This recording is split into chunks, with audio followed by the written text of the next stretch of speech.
your liver's detoxing, your adrenals aren't completely stressed, your gut's functioning, and boom, you drink 3 drinks on a Saturday night. And then your body's like, oh, sparkly item. I'm going to deal with that. Forget. And essentially stops all other detox behavior. Hey, this is Ari. Welcome back to the Energy Blueprint podcast. With me today is Dr. Wendie Trubow, who is a gynecologist by training and went on to be a certified functional medicine practitioner who now specializes in toxins. And that's what we're going to be talking about on today's show. She is absolutely brilliant at what she does in this field of toxins and detoxification. And this is a really fun, wide-ranging conversation where in some cases I play devil's advocate and ask some challenging questions. And I think it broaches a lot of very interesting territory in this realm of toxins and detoxification. And I think you're going to get a lot out of this discussion, particularly because she has some fairly novel takes and creative takes on different things that are toxic and that are affecting our body in a toxic way that you may not be used to hearing in this sort of context. She is also the co-author of Dirty Girl, which is probably the best title of a book I've ever heard. Ditch the toxins, look great, and feel freaking amazing. And she's been regularly featured in Mind Body Green and the Huffington Post. So enjoy this conversation. I think you're going to get a lot of value from it. So welcome, my friend, to the show. Such a pleasure to finally have you on.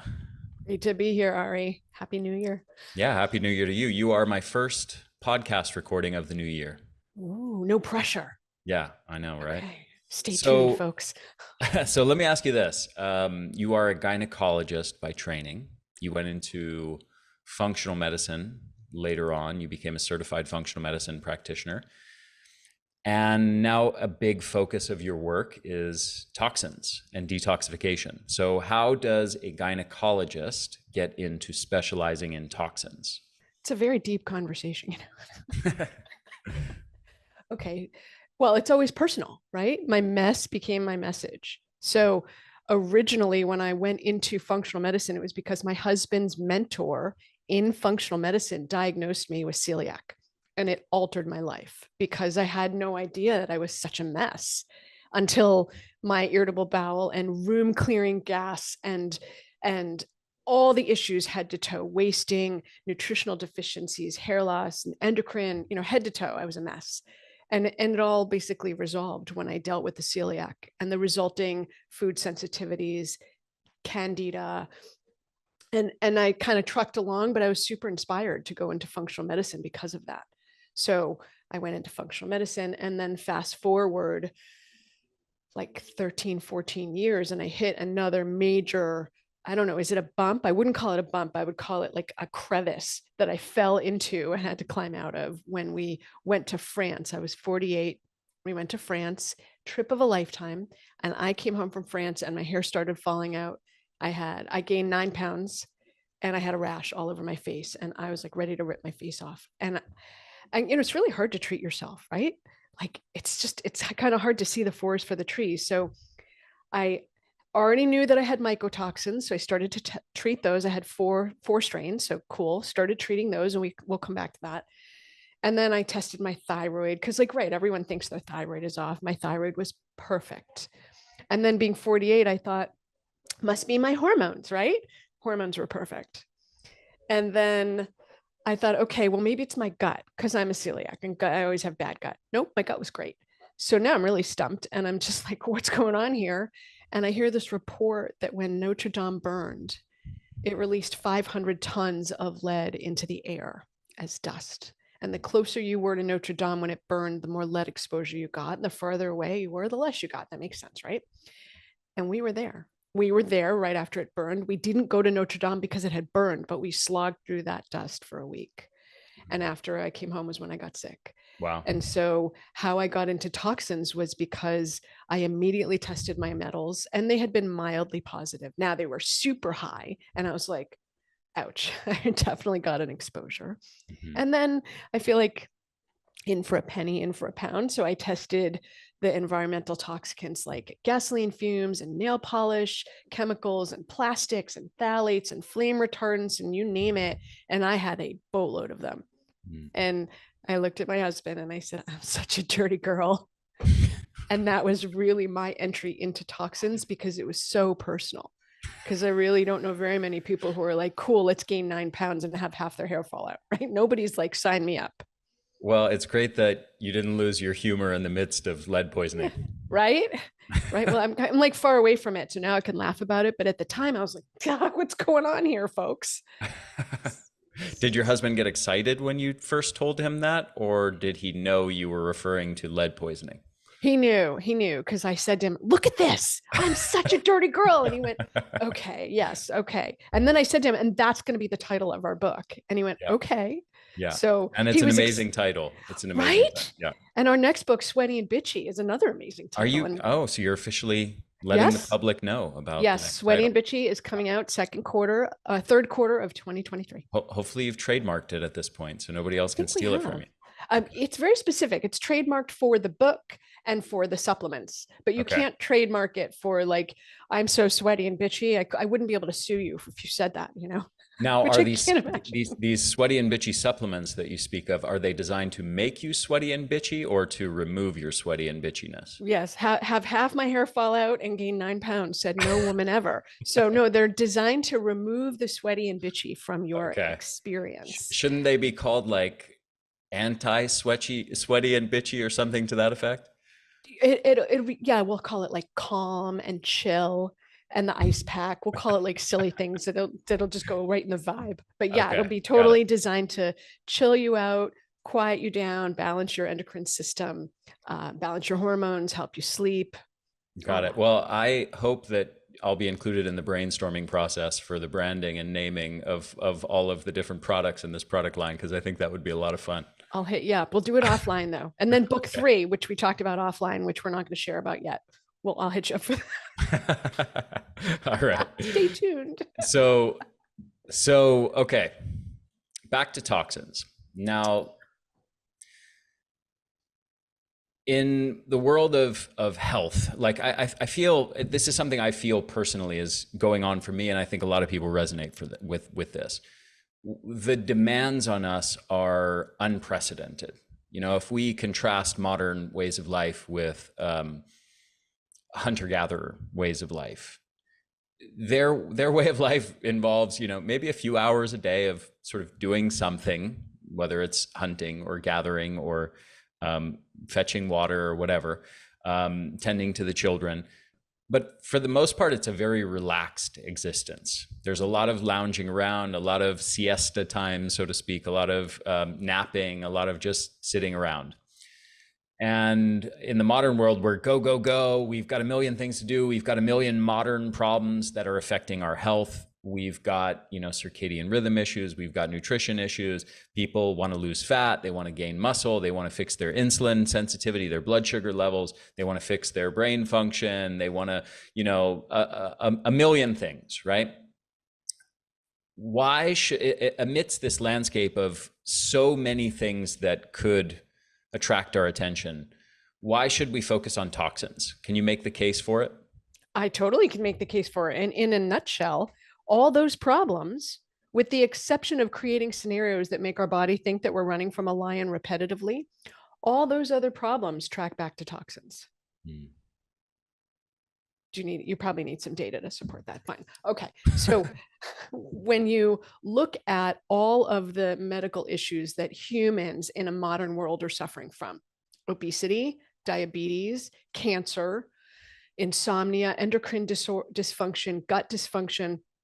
When you go, I'm a very good 10,000 foot person. When you go to 10,000 feet, what you're looking at as humans is a state of inflammation. And your particular soup, I think of humans as a blended soup. There's your genetics, your lifestyle, your early childhood, your antibiotic use, your diet now, how much are you sleeping? Are you a stress ball? Do you meditate? All that is you. What do you do for a job? Do you love it? Do you hate it? Do you have good relationships with yourself and others? What's your self-talk? Are you moving your body? Put that all into a bucket and blend it together. So you can't really say, okay, what's happening now is because of this particular ingredient, because it's all tied together. So each human's going to manifest their own inflammation in their own way. So for one human like me, I show up with autoimmune disease.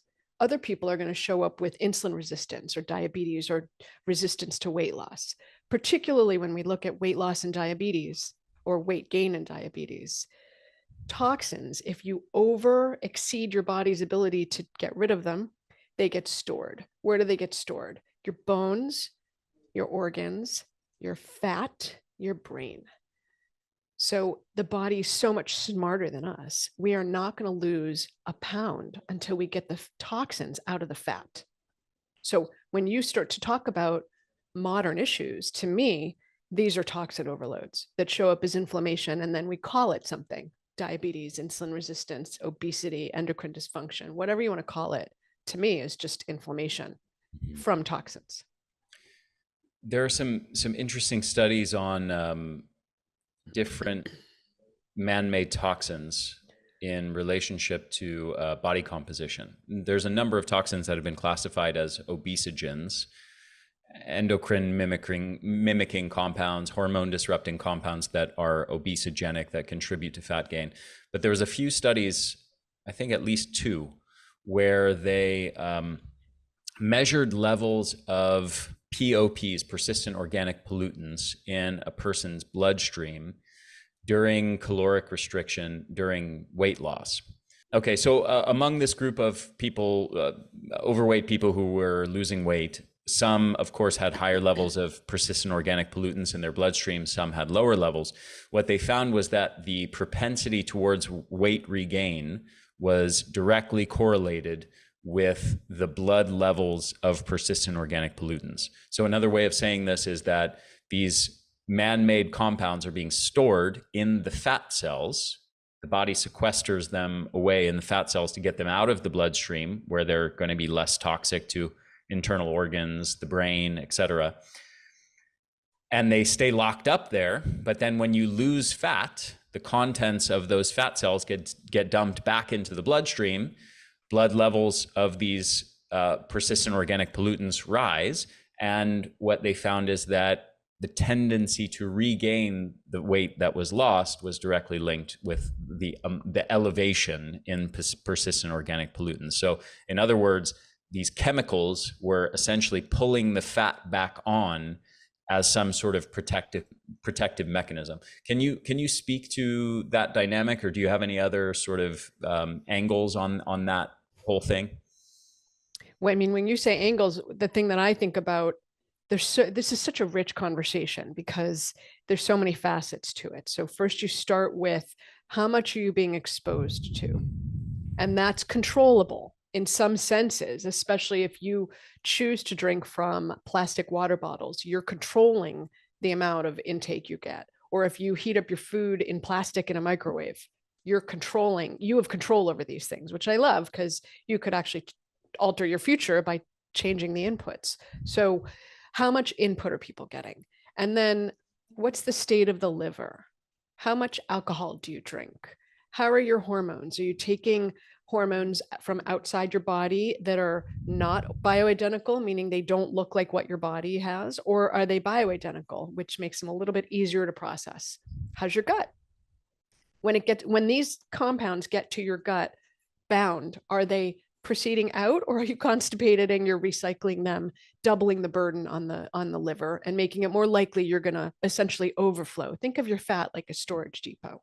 So yes, to broaden and enrich this, everything that you're exposed to ends up in your fat if you can't walk it through its excretion process. Mm-hmm. And especially rapid weight loss can be particularly dangerous for people if they dump out all these toxins. It's why you start to feel cruddy during weight loss, because you start to detox. Mm-hmm.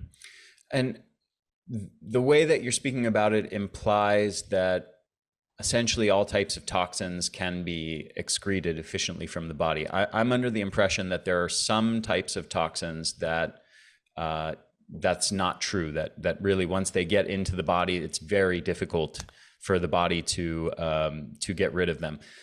I'm spacing on the exact name of this. It's not perfluorocarbons, but it's something along those lines. That was recently, there was some kind of recent, I don't want to say scandal, but there was a discovery that a number of water brands, like Perrier and I think Top Chico and one of the canned, I'm spacing on these flavored waters, but La Croix, I think, is the one. Mm-hmm. Hopefully I'm getting all those brands right and not speaking badly about anyone. Get slapped with but there was high levels for sure in Topo Chico of this particular type of chemical, something along the lines of perfluorocarbons, and they were talking about them as quote unquote forever chemicals because they are not efficiently excreted from the body. Yeah, I think it's very difficult. So let's back up 200 years when you lived in a rural area, most likely, and you had that work-life balance that most of us strive for today, and you had clear rest and you had days of rest and you weren't exposed to incessant bombardment of technology, cell phones, blue lights, computers, all of it. And by the way, we hadn't yet entered the Industrial Revolution, and so the number of chemicals in your daily environment were quite low. There were no pesticides sprayed on your food. There were no cars. There were no highways. So you might have a lot of horse poop in your environment, but that's like what, that and alcohol were the biggest ones. Mm-hmm. Fast forward to when pesticides, particularly glyphosate, starts to be used in 1971. By now, glyphosate, which is an herbicide, and by the way, is pretty easily excreted if you stop getting exposed to it. Mm. But it's contaminated just about every food chain. All of the organic legumes are all pretty much universally contaminated.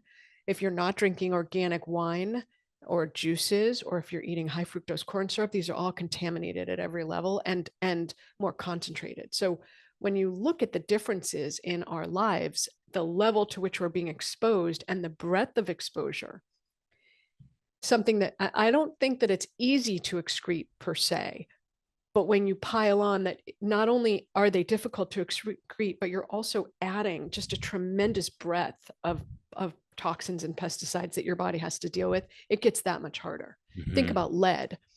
The lead is stored in your bones. It likes the bones.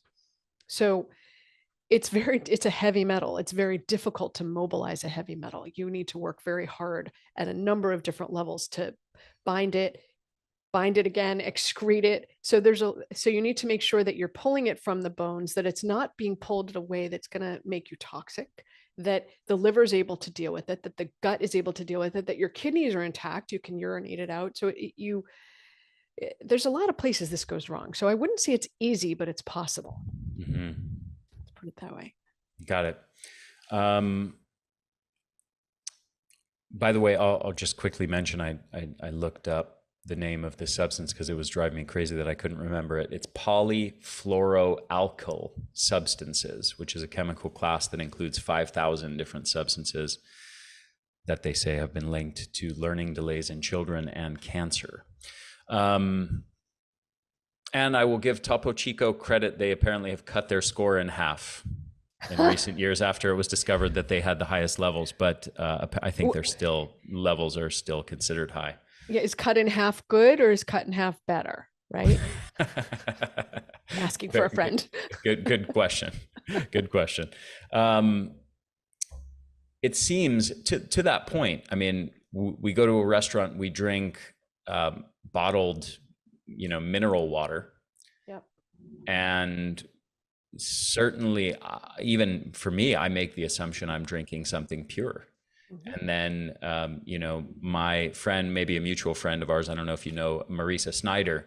Mm-hmm. I was hanging out with her in San Diego a few months ago, her and her husband, and we were at a party and I went to go drink a can of La Croix, like flavored water, just something I never do.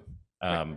It was the only beverage available there that looked decent to me, that didn't have a bunch of sugar in it or something like that, or alcohol. So I thought maybe I'll drink this. And she goes, "Oh, that has forever chemicals in it." And I went, "What?" Yeah, PFAS, you know, Mm-hmm. and then she also didn't remember what this thing is, polyfluoroalkyl substances. But you know, again, these things are just lurking everywhere, Mm-hmm. and we're being exposed to them, you know, in the air and the water and the food. It's hard to, even in our homes, you know, off gassing from our furniture and our carpet, and Yep. flame retardants on our mattresses, and you know, it's like it seems almost impossible to avoid all of this stuff. Well, let's talk about perfection culture first. Okay. There's diet culture. We're not going to talk about that. But I think there's a huge culture of needing to be perfect. And I'm female, so I absolutely have like, I need to be amazing and I need to be on my game. But this is a place where perfection culture is going to nail us, because we're not talking about eradication, and we're not talking about full on zero exposure. What we're talking about is mitigating the balance and tipping the scales towards excretion and detox, as opposed to never getting exposed. If you live on this earth, you're getting exposed. Now, the question is not, what if I get exposed? That is just a question designed to create tremendous anxiety and upset, right? What if questions are never empowering. The question to ask is, how can I minimize my exposure? How can I improve my air and my water quality, which 1 in 6 deaths in 1989 was associated with air or water quality. So these are, think about it, you breathe all day long. So how can you improve the air that you're breathing? What are the choices you can make? What is in your agency and what's outside it? If you have the funds and you're choosing a home, choose a home that's not near a highway or a farm or a golf course. I have a family member who bought a home on a golf course, and I was like, great. The reason that's a problem is that nature hates a monoculture. And in order to get, excuse me, in order to get that golf course looking so beautiful, you got to spray the living daylights out of it with glyphosate. And glyphosate's implicated. It's actually patented as an antibiotic. So it's messing up your microbiome. It's messing up the whole ecosystem for the birds and the bees. It's toxic directly to bees. It's toxic to us. It's implicated in different forms of cancer. So we really want not to be exposed to these things. But again, pick what your agency is. Pick where you can control it. What broke my heart. Okay, Ari, I'm going to let you into a secret. I used to have the most beautifully done nails. I know this is something you think about. And when I got my toxin screen, I was really high for the chemicals in nail polish, even though I was using a cleaner form of nail polish. It used to be this running joke. I would do my nails every Sunday. I'd go to sleep lying like this. And then every week it was like a new thing. And I stopped doing my nails because it wasn't worth it, right? I had agency over that. Broke my heart, but I had agency over it because it wasn't worth dealing with the toxins over. So you want to start to look at, how do you have control? If you're painting, use no VOC paint. If you're staining, use no VOC stains, because these are things you live with, right? I went to a pottery class with my wife and kids a couple days ago, and the guy that is our teacher, mainly my wife's teacher. My wife is actually a very, very good with pottery, and I've just done a couple classes. But this guy who was our teacher is trained in a lot of the ancient styles of pottery. He learned from somebody who's sort of part of a lineage that these traditional techniques have been passed down for many generations. And as I was finishing this cup that I had made, I asked him, we were supposed to, what's it called? Glaze them, dip them in these glazes. And I asked him if there's a way to do it without the glaze. Yeah. Because what I know is, you know, with, for example, plastics is, you know, plastics had all this BPA in them for many, many years. And then it came out that BPA was toxic, endocrine mimicking and obesogenic and neurotoxic and all these different things. And then the whole plastics industry sort of caught wind of the fact that the public was aware of the dangers of BPA and started making BPA-free plastics. And then it came out that instead of using BPA, they were using another chemical called BPS, which is likely as toxic or more toxic than BPA. So with these glazes in ceramics, it was found out many years ago that they had lead in them. And then as that became known that that was toxic, they started making lead-free glazes. But I thought to myself, I wonder if there's something similar going on here. Maybe there's other stuff in these glazes that I also don't want. So I'll just ask, is there a way to do pottery without glazes? Because what did the ancient people do before they had glazes? And actually he said, yes, absolutely. There was a couple methods he described. One involves using a very fine finishing clay that you put on top where the particles are much smaller, so it creates sort of a seal. And the other one is using a tool like a very smooth tool like a crystal or something like that, or a piece of glass, to rub with friction the outside of it. And you basically create it, you change, just by rubbing it, you change the whole surface of it. So it's much less porous and much more sealed. And so I spent like probably almost an hour just rubbing the inner and outer surfaces of this cup to do that. But I'm going to have a cup that doesn't have any glaze on it as a result. And anyway, it's interesting to think about all of these dynamics of how industry does this sort of thing, right? It's like replacing one chemical with another that is as toxic or even more toxic.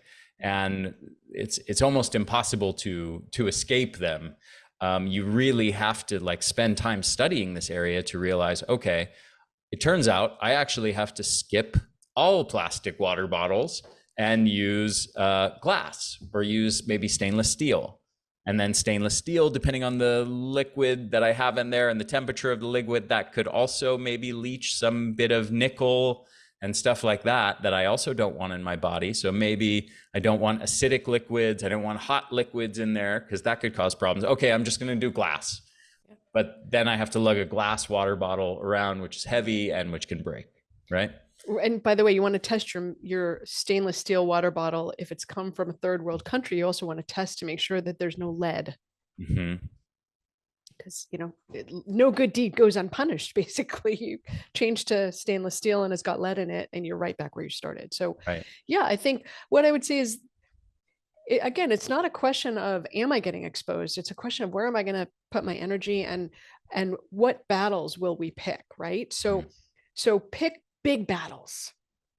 As a human, my vote is, don't drink your sugar because it stresses the body, and don't drink alcohol because it stresses the body. And I know that most people at that point are like, okay, that was a good podcast. We're out of here.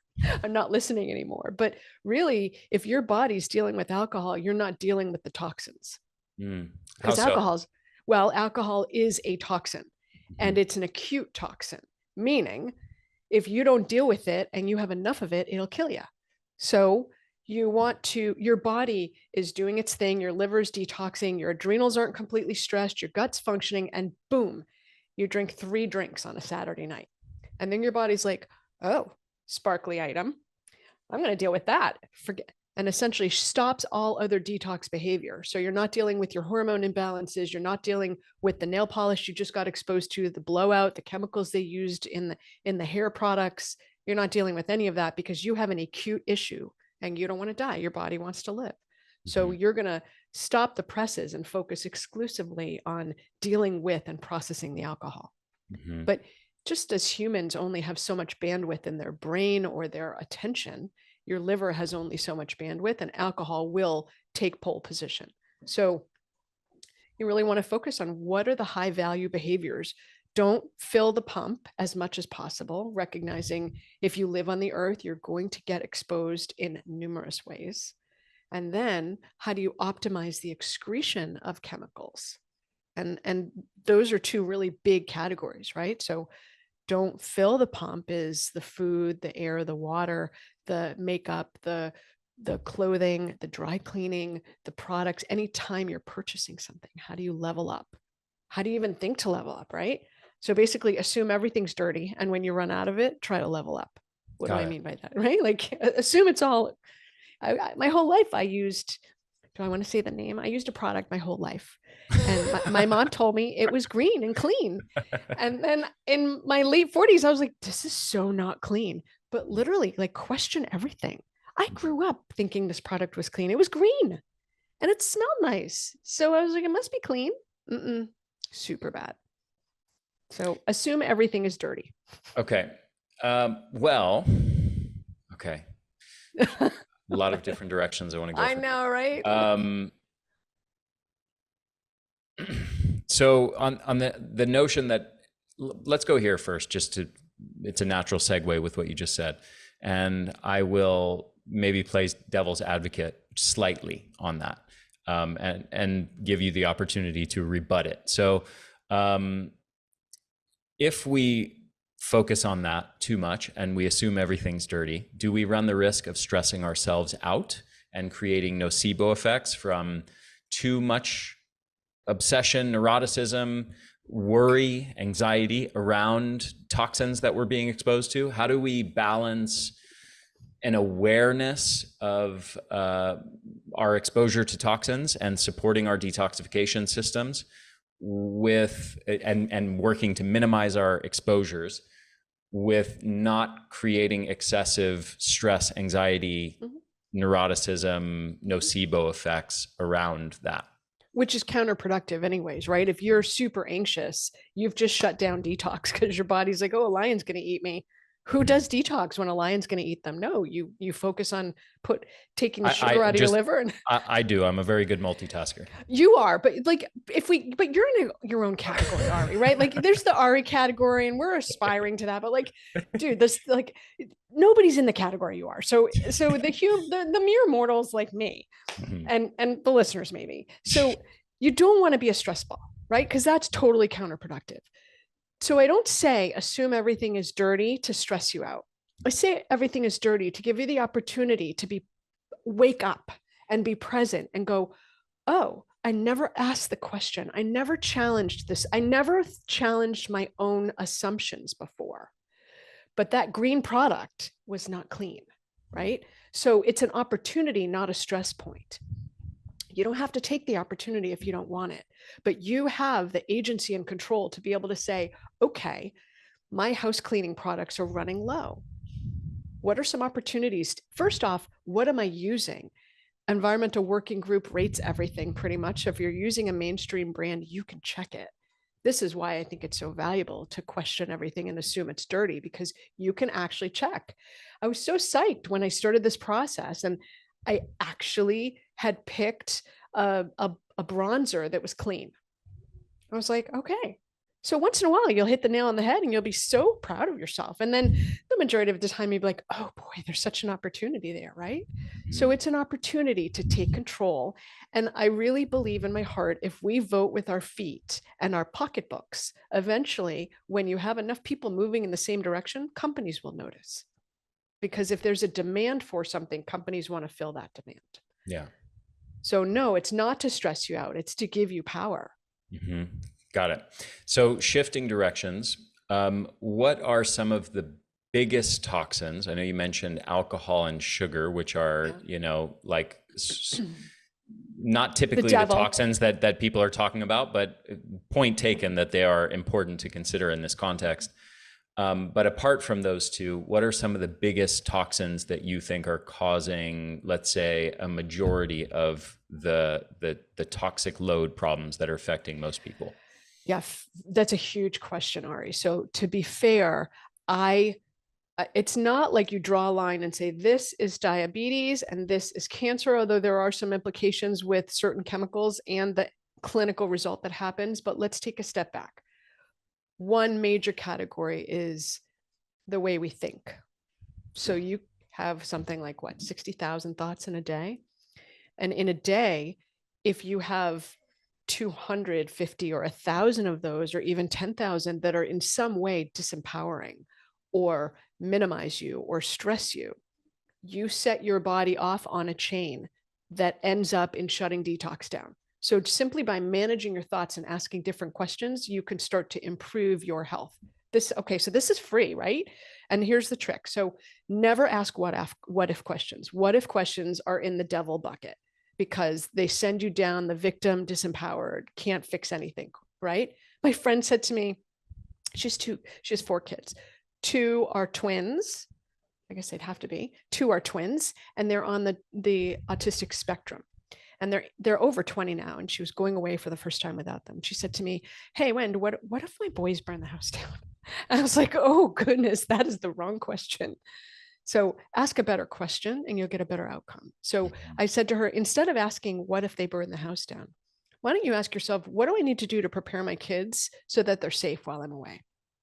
Very different question, because that allows your brain to chew on it and puts you in the driver's seat, right?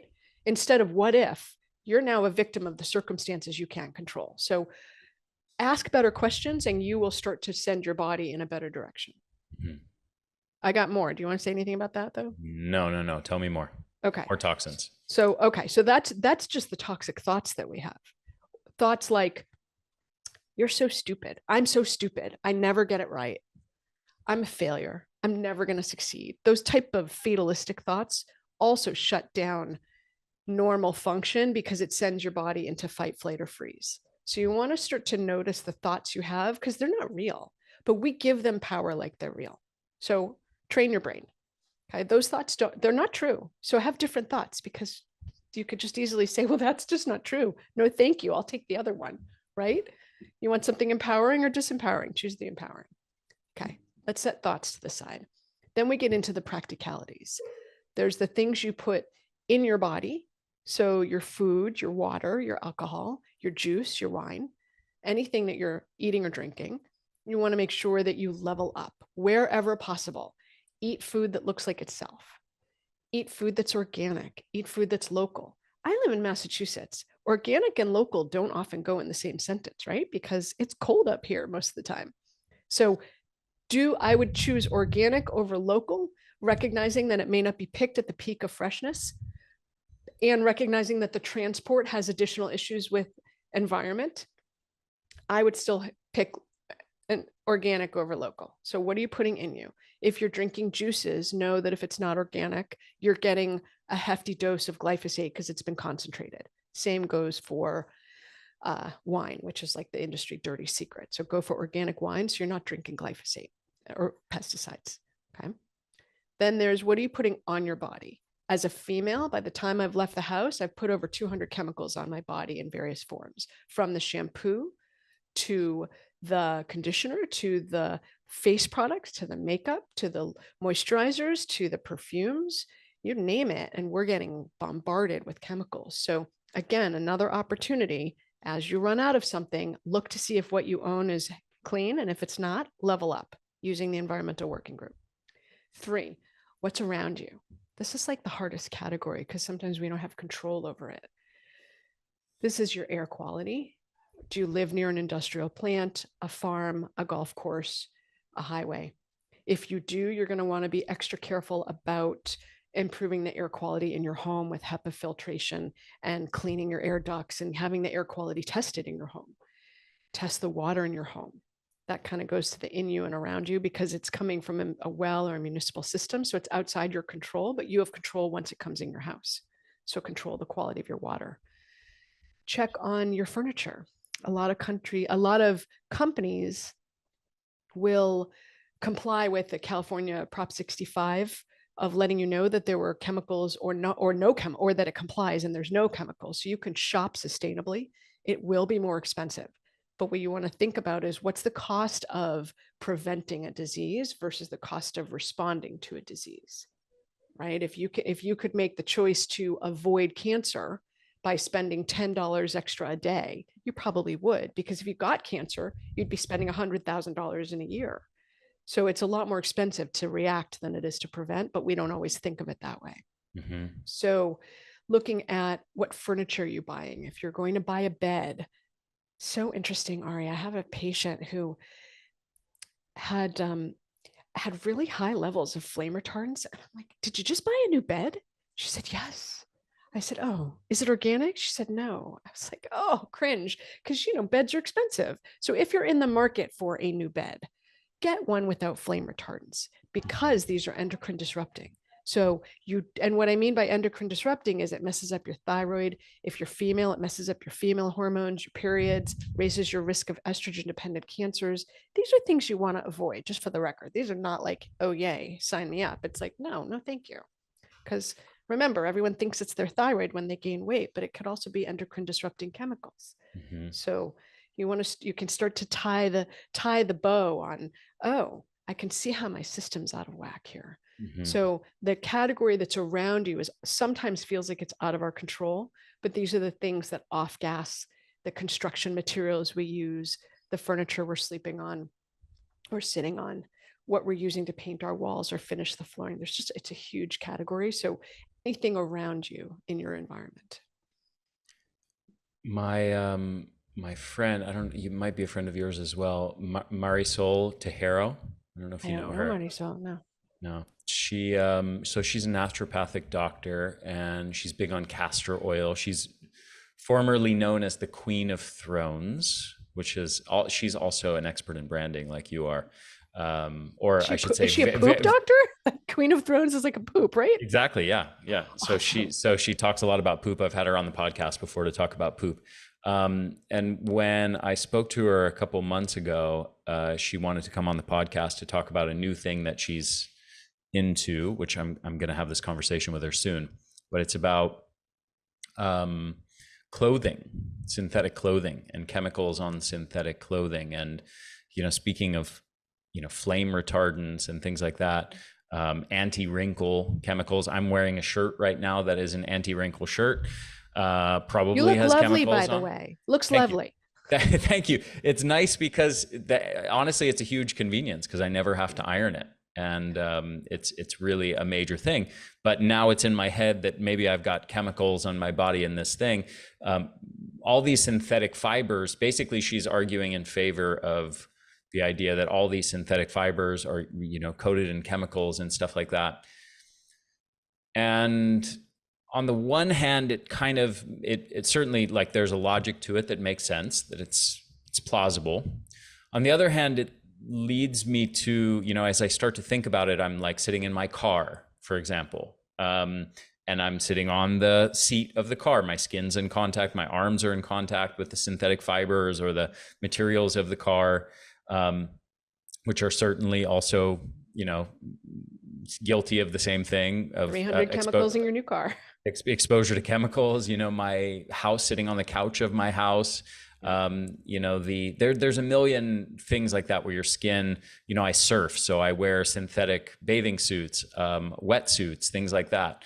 And I work out a lot. The clothing for that is oftentimes synthetic fibers, right? So I'm wondering, I spent a bit of time looking on it. There seems to be very little data, very little actual research at all on that topic. And I'm wondering how much of those chemicals of concern are being washed away in the process of washing, putting those clothes in the washing machine, where they might get washed off as opposed to absorbing in our skin. But do you have any concerns? Have you thought about that issue? Do you have any concerns with synthetic fibers and clothing? Yes and yes. And I think about it a lot, Ari, which sounds weird because, I have 4 businesses and 4 kids and a husband. So like, how do I have any brain space to think about anything? But I really actually do think about this a lot because on the one hand, we all want to look good. And on the other hand, we want it to be convenient. And the toxicity of our clothing is almost invisible unless you have an actual reaction to it. So yes, it's really difficult to get clothing that's clean. So this, I think, if you're in the world that we live in, like, I present and we're at conferences and I have to look a particular way because that's my brand. So I have a couple of rules. I don't take my clothes to the dry cleaners. They use a form of formaldehyde to clean your clothes. And even when it says clean, it's actually like the BPA, BPS. It's just a different form of formaldehyde. So it's still formaldehyde based. So I don't take my clothes to the dry cleaner. That's one. We wash it ourselves. And everything that says dry clean only, you can pretty much wash it. So we wash almost everything. I assume you don't take personal responsibility for anybody's clothes that may be ruined from following that. Yeah, no. I mean, test it out. But like, most things can be. I had this dress.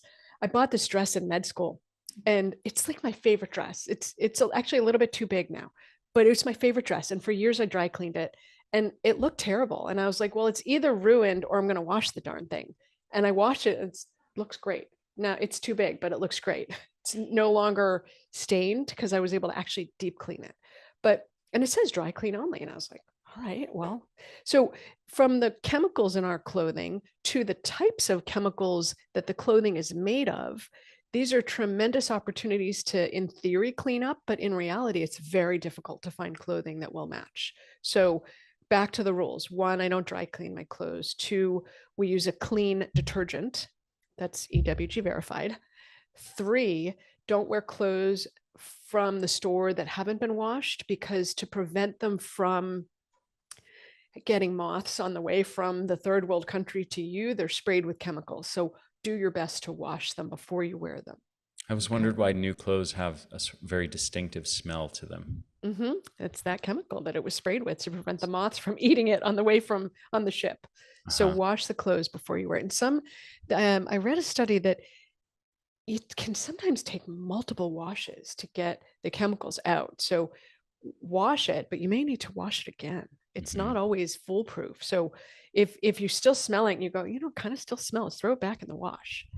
And then we haven't talked at all about ways to improve your body's ability to detoxify.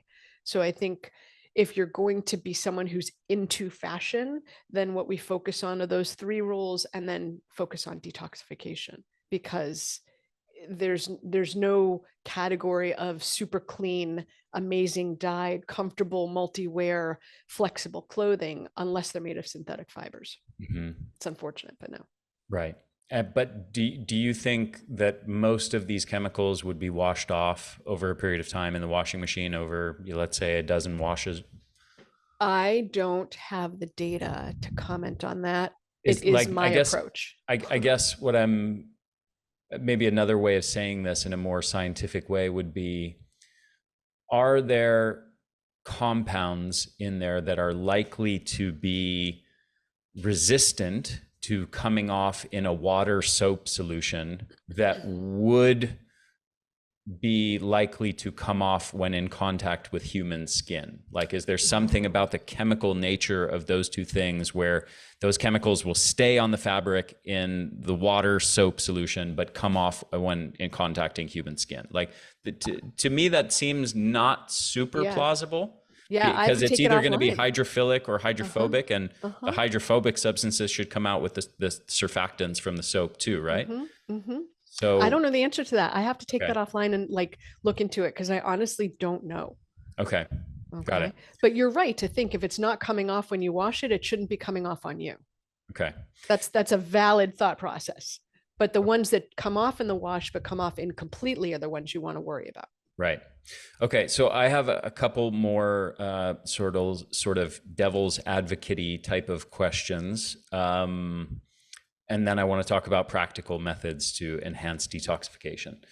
So one of them is pretty straightforward, but it's worth speaking to. And then the other one is more sophisticated. So the first one is that there are a number of people who like to call themselves evidence-based, whether they're evidence-based doctors, evidence-based quote unquote, or evidence-based nutrition and fitness people who poo-poo the whole notion of anything to do with toxins and detoxification.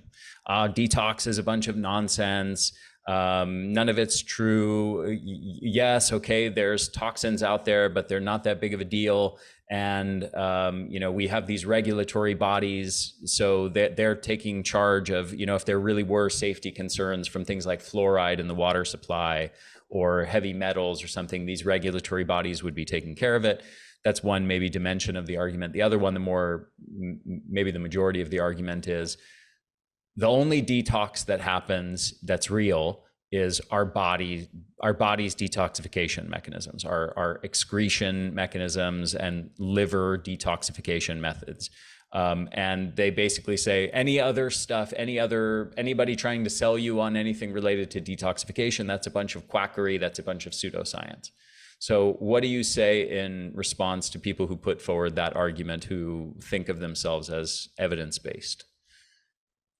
I remember, I think it was Jeff Bland who said that the minute you have two medicines used together, you're no longer practicing evidence-based medicine because Mm.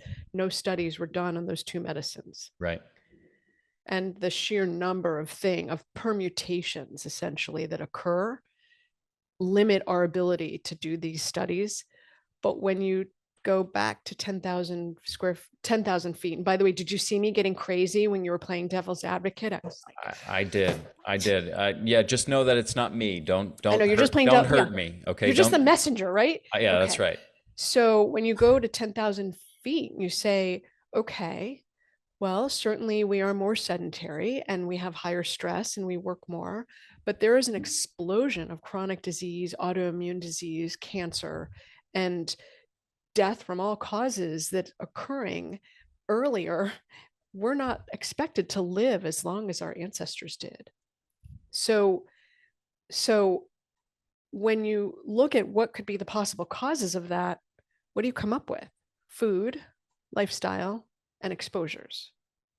And the triad, the trifecta of those three things is, I would say, deadly for us.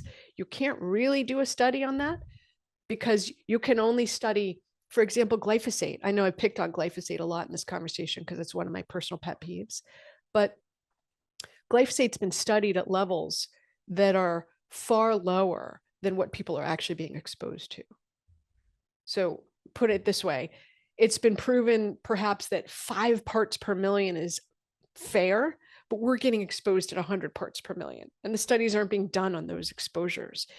You're also not looking at what I'll call death by 1,000 cuts. So yeah, sure, maybe glyphosate in that amount is fine, but you haven't layered on the 30 other exposures you've had before you even left your house in the morning.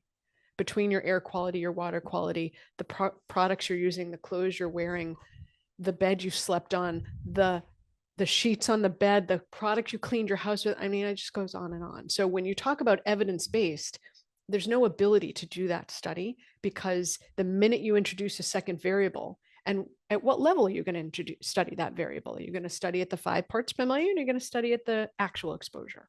Mm-hmm. But you've introduced permutations that you can't keep track of. There's too many of them.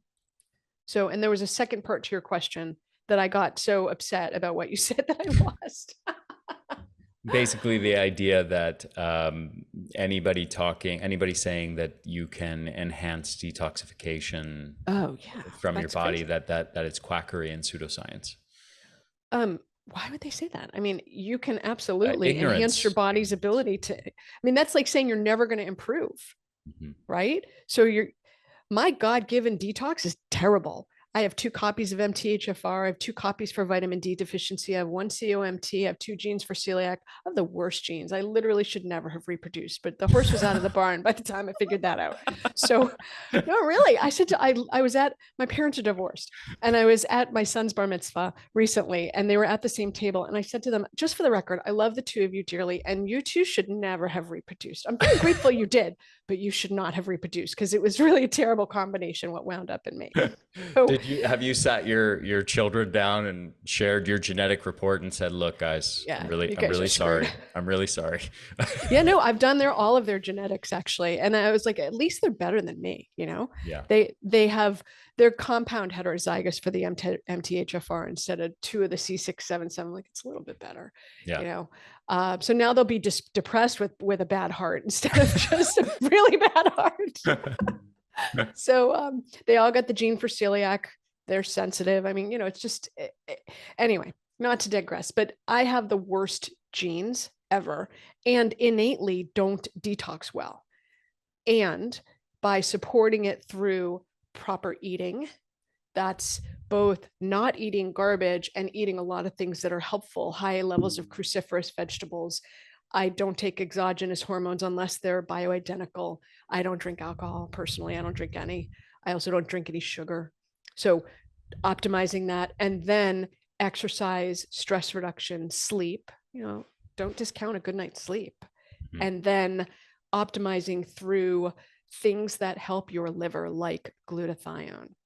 vitamin C, binders. There's a lot of ways you can support detox. And we haven't even gotten to sauna, red light therapy, infrared. I mean, there's just so many things that we haven't touched. Hyperbaric oxygen, bringing oxygen deep into the tissues helps the mitochondria detox. So, Mm-hmm. so I would say essentially to them, check your facts. Mm-hmm. You know, Absolutely. Yeah. And come, I come mean, into this century. and I mean, there's so much research on specific toxins and the harms from them. And there's so much research on different ways that we can support detoxification, whether it's as simple as sweating or nutrition or supplements or, yeah, absolutely. So here's the more sophisticated argument I've seen. This is on one hand, on one level, it's quite simple. On the other hand, it's quite interesting to think about this. And I know somebody who I consider to be quite high IQ, who has ended up on the wrong side of this argument. The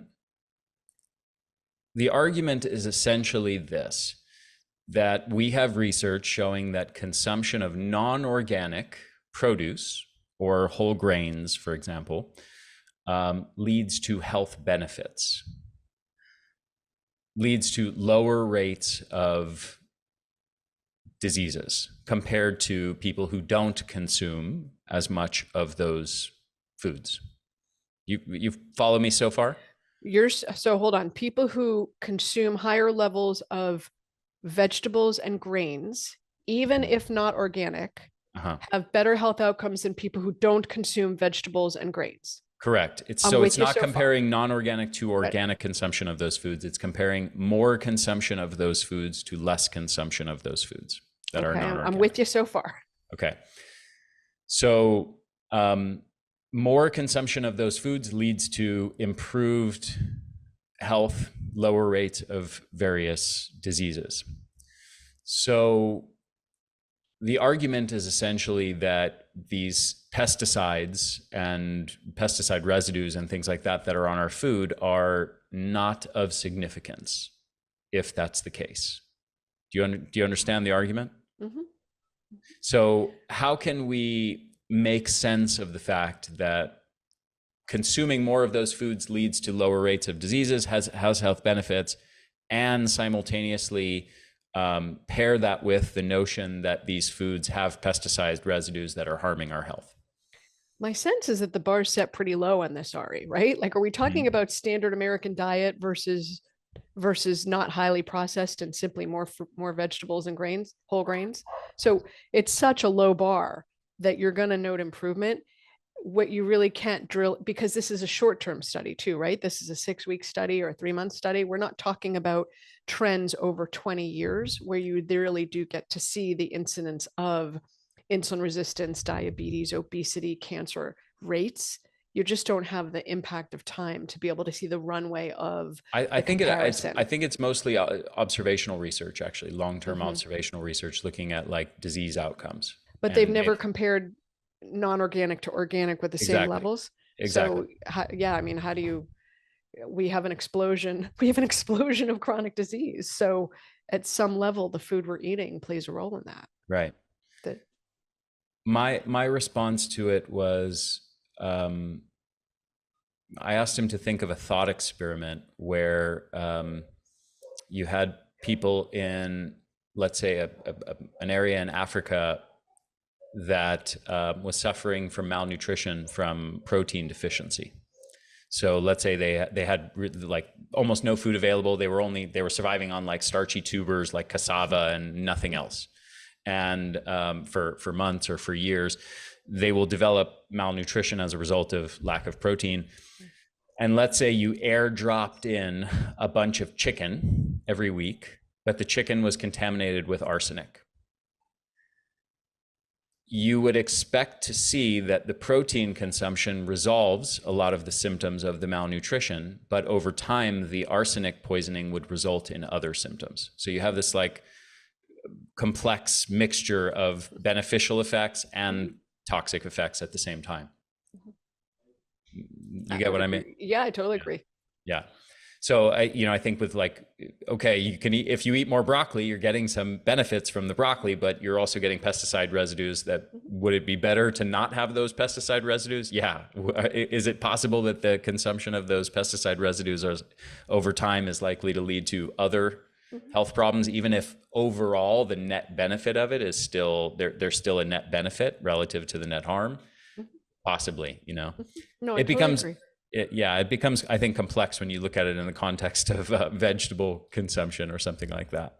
Yeah. So let's talk about that in real life, right? So, what I always say to people is, yeah, it's better to eat your vegetables than to eat something that came from a processing plant. Hmm. You're always going to tip the scales towards health the better you do. Do you have to be perfect? No, but you have to be better. Hmm. So when you're faced with a choice of something processed versus something whole, eat the whole, whether or not it has chemicals. If you're faced with the option of something whole organic, something whole not organic, hit the organic because you're not adding another layer of complexity to the soup. Hmm. Don't complicate the soup, right? Give your body what it needs. Don't fill the pump with toxins that you then need to deal with because you want to have a drink, right? You want to have your broccoli with your alcohol. But really you want to have your glass of wine with dinner with your steamed broccoli and your protein and whatever your carb is. So don't fill the pump because you want to fill the pump in other ways. Yeah. So it's all about give and take. Okay, Sounds so simplistic. I have two last questions for you. One is, what are maybe one or two sources of toxins that are, I don't want to say secret, but are there like hidden sources of toxins that most people are unaware of? Ooh, that we haven't already talked about. I think your Mm, bed is a hidden toxin. okay. And this is not something that anyone's gonna. This is alongside the alcohol. Your pets are hidden toxins because they have dander, and if they sleep in bed with you, you're inhaling it. I mean, because toxins are not just environmental or not just from things the environment gives us. Our animals could be toxic. And I actually would go for that. Our thoughts are a huge hidden source of toxins Hmm. because they will shut down detox faster than I could click my fingers. Hmm. Except in the case of me running from the lion while being still Of excellent at detox. course. Of Yes. course. Okay. Yes. Just want to make sure we add that Yes. exception to the general rule. The last question is practical strategies for detox. Okay. So So, what are maybe like your top three biggies that people need to focus on? okay, for the record, I am commitment phobic. So 3 is like far too little for me to even get my head around. Like, can't do just 3. Tell me, tell me, you throw a Okay, number out there. We'll let's go put with it in whatever number you categories. want. Maybe we'll do 3 categories. So there's the category of, okay, oh man, maybe it's 5 categories. Okay, I can't commit, Ari. So the first category would be do the basics. What are the basics? Move your body so you sweat. Get enough rest every night so you can clean your brain and detox your body. Eat food that looks like itself. Try to eat organic food whenever possible. Minimize your alcohol because it shuts the system down. Those are like the platform behaviors. And then if you're someone who is into supplementation as a cat, like I'm into supplements, I love taking them. I take lots of them. So if you're into supplements, take supplements that help you bind or remove toxins like glutathione, N-acetylcysteine, alpha lipoic acid. You can take fiber, get high levels of fiber. The propylmannan konjac fiber binds to every strain of mycotoxins. So if you live in a climate or have had water damage or have a moldy basement or you live in a wet climate, you can actually remove the toxins just by getting fiber. Which So one was that called? the Propyl? propylmannan, it's the konjac Propylman. fiber. Isn't, Um, I thought it was glucomannan. no, propylmannan. Well, it may be also glucomannan, but propylmannan konjac fiber will remove Propylman. I've never heard of that. It's like off screen, but it's right there. Propomannan? Propol, Propyl. Propolmannan. There might Propyl. be an extra L in there somewhere. Huh. Interesting. Propylmannan. I have So not heard that. it's the konjac fiber, and it binds to all the strains of mycotoxins. So if you're into that kind of thing, that's an easy win because it helps regulate your gut and helps bind things. Easy Mhm. wins.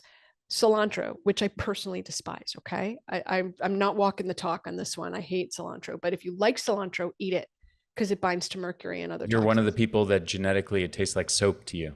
Remember, we talked about genetics. Yeah. But parsley, also very effective. So eat foods that support detox, What microgreens. about modified citrus pectin Yep. and fulvic acid and zeolites? All of them, love it. Okay. Great binders. So all those binders are fantastic for moving the mycotoxins and the metals. So those are great. And then I guess we are in three categories. So there's the lifestyle and food, then there's the supplementation, and then there's the other, which is get yourself to a sauna, get yourself to a float tank, get yourself to a hyperbaric oxygen, get yourself an IV, get yourself the ways to support detox and push it along. So those are the red light therapy. Those are those alternative things that your friends don't like. Beautiful. Wendie, this was so much fun. Thank you for coming on the show. I love your energy. I always love our conversations. It was such a pleasure to have you on, and I'm sure this will be the first of many conversations. So great. Thank you. Or the first, at least on my channel. We've already had many conversations outside of this. Where can people go to find your work or to get in touch with you, to work with you? Where do you want to send people? I'm everywhere. So the book, like God, omnipresent. I'm everywhere. So do not go to your favorite search engine and type in dirty girl, because you're not going to find me. I promise you. What will they find? You'll find other stuff. And if that's what you're looking for, you should enjoy that, but you're not going to find the book. So the best way to find the book is to go on Amazon and type in Dirty Girl Detox or Dirty Girl Trubow, and I'll show up. It's a bright yellow cover. It's right behind me. So that'll show up. And our website is 5journeys.com. And we, gosh, honestly, I'm totally blanking. We have a free chapter 1 of the book if people really want to like see what it's about before buying it. And that the best place to find that is on the Dirty Girl website, which is Dirty Girl Detox. Just to be clear, don't type in Dirty Girl, you won't get to me. So type in dirtygirldetox.com, and on there is the first free chapter of the book, so you can start to read it. And I'm all about ways that you can be empowered. So that, and then we have our own podcast, which is the 5 Journeys podcast, Live Like You Matter. And I'm on Instagram as Wendie Trubow, MD, and Facebook. I'm everywhere. I told you, it's like all over the place. Awesome. Wendie, thank you so much for coming on the show. I look forward to next time. Thanks, Ari.